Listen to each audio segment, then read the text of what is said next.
So, this is a story about the Magic Treehouse Jack and Annie book, whatever you want to call it. And I'm going to read you one chapter, and what's happened so far is it was the first book ever of Jack and Annie, and they went to the dinosaur time accidentally. So they accidentally went to the dinosaur land, and they remembered they said, "I wish we could go there." And now the treehouse started to spin, and then they went home. And now I'm going to read you Chapter 10, Home Before Dark. A bird began to sing. Jack opened his eyes.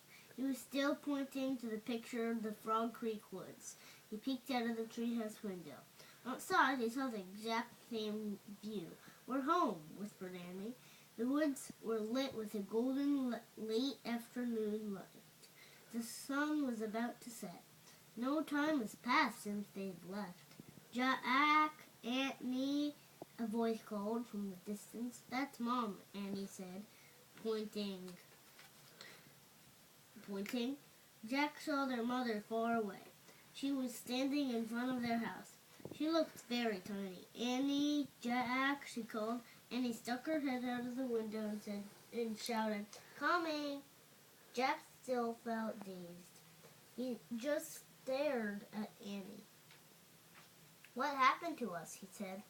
"We took a trip in a Magic Treehouse," said Annie simply. "But it's the same time as we left," said Jack. Annie shrugged. "And how did it take us so far away?" said Jack. "And so long ago." "You just looked at a book and said you wish you could go there," said Annie. "And the Magic Treehouse took us there." "But how?"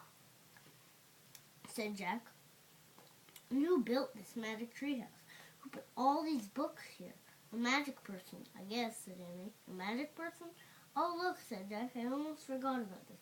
He reached into his pocket and pulled out the gold medal. "Someone lost this back there in Dinosaur Land.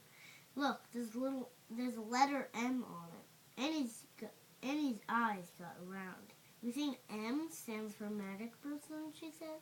"I don't know," said Jack. "I just know someone went to that place before us." "Jack, Annie," came the distant crying again. Annie poked her head out the window. "Coming," she shouted. Jack put the gold medal back in his pocket.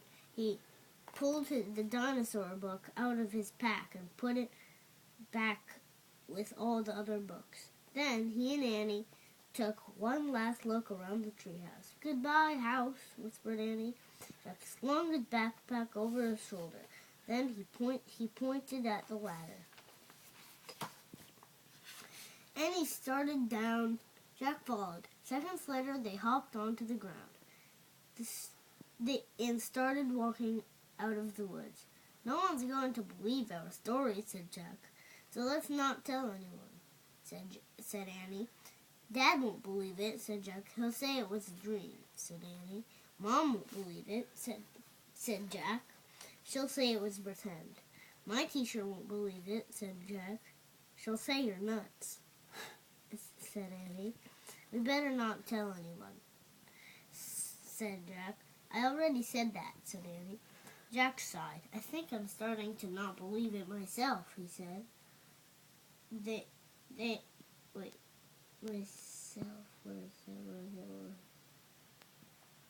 Starting to not believe it myself, he said. They left the woods and started up the road toward their house.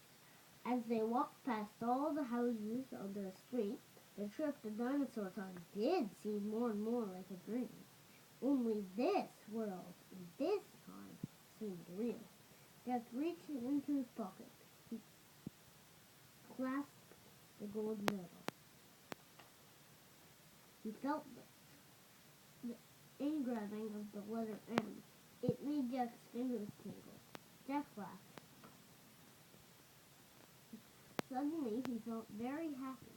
He couldn't explain what had happened today, but he knew for sure that the trip into the Magic Treehouse would be real, obviously real.